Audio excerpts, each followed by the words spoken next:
Hey fam, my name is Clover Serenity and welcome to my show, The Outlook.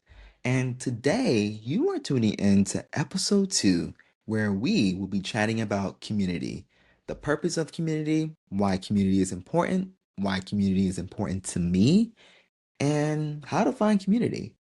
But first, what is community?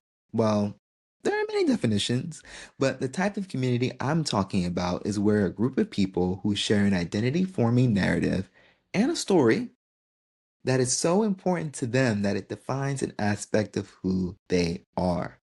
Those people build the story archetypes of those communities into their sense of themselves. They often build the history of those communities and they see the world through the lens of those shared stories.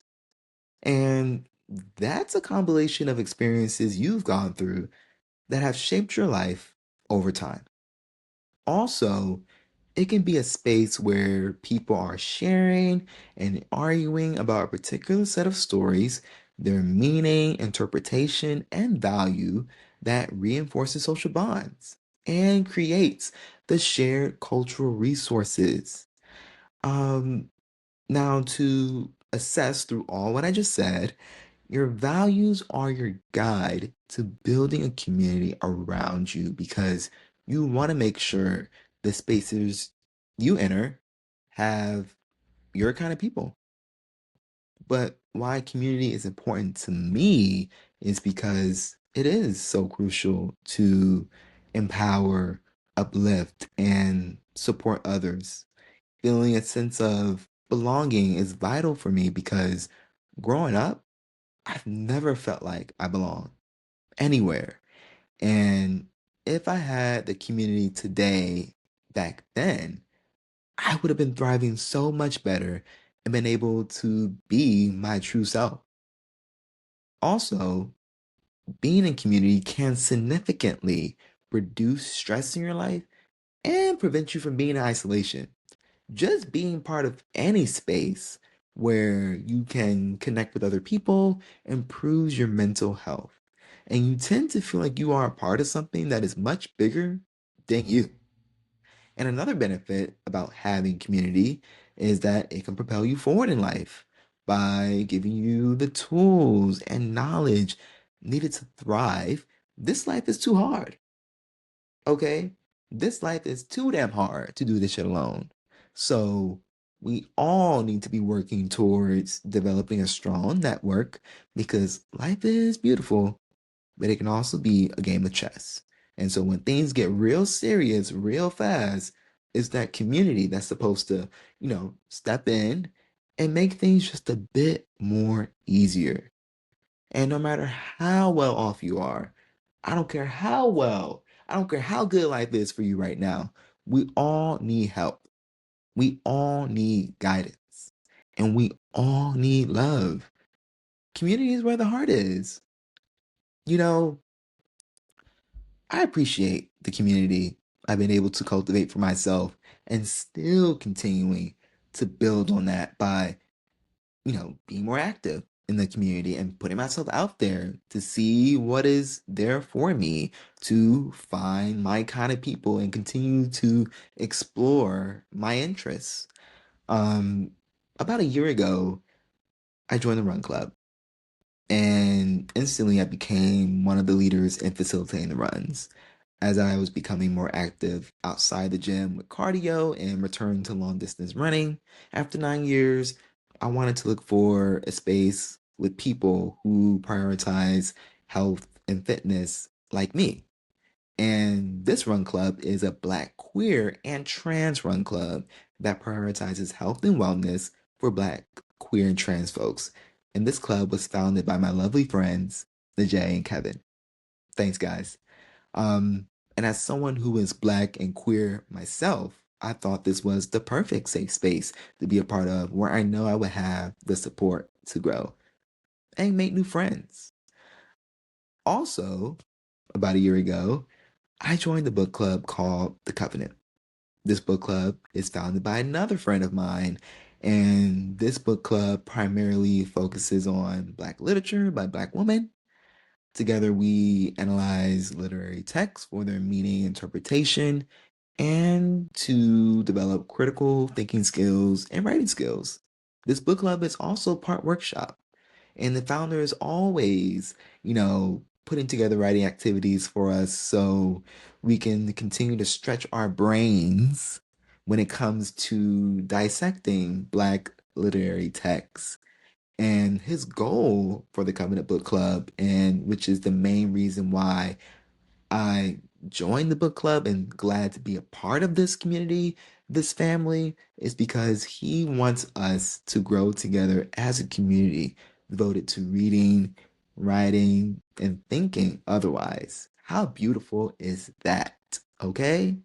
And I really appreciate Covenant because as I started to find myself, falling in love with reading again, I was looking for a space as well to connect with people about books and discuss books, break it down, and what was the author's purpose and meaning behind writing this book. And I was scrolling on social media, saw a promotion for this club online. I thought, why not join? And I'm glad I did.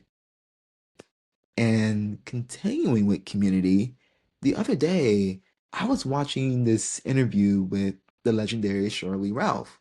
And she talks about how community empowered her to be who she is today and how it led her to be successful in her career.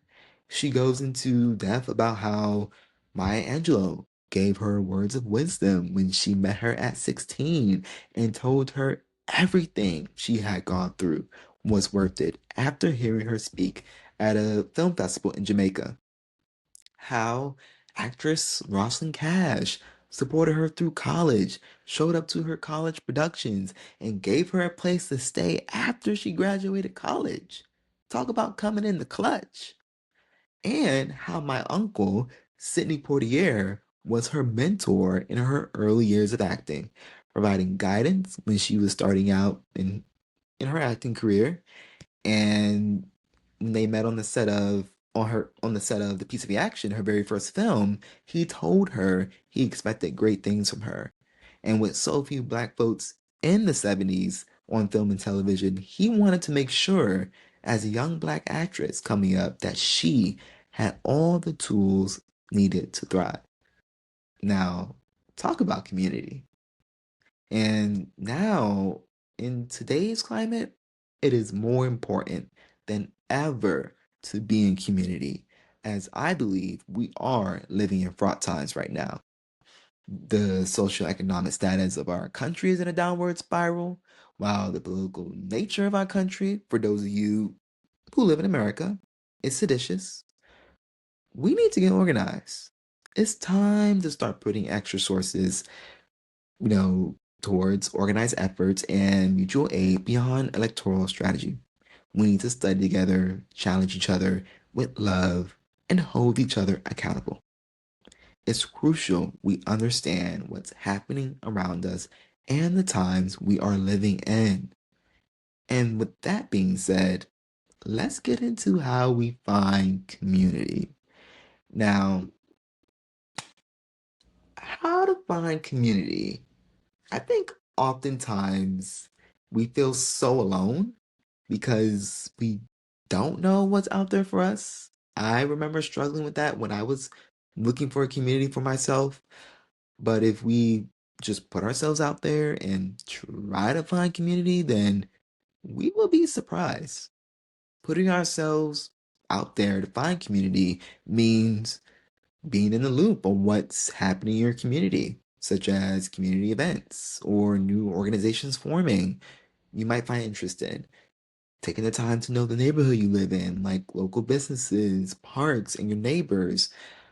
And say if you relocate to a new city or town, then that's a great opportunity to find new places to continue old traditions.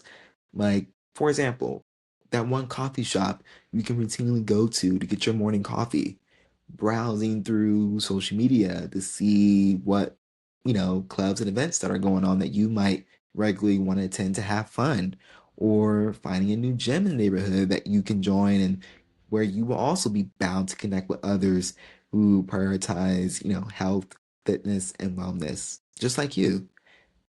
And trying to stay in contact with friends that are long distance once you move into a new city, even if it's checking in every 3 or 4 months, as a reminder that y'all are still there for each other.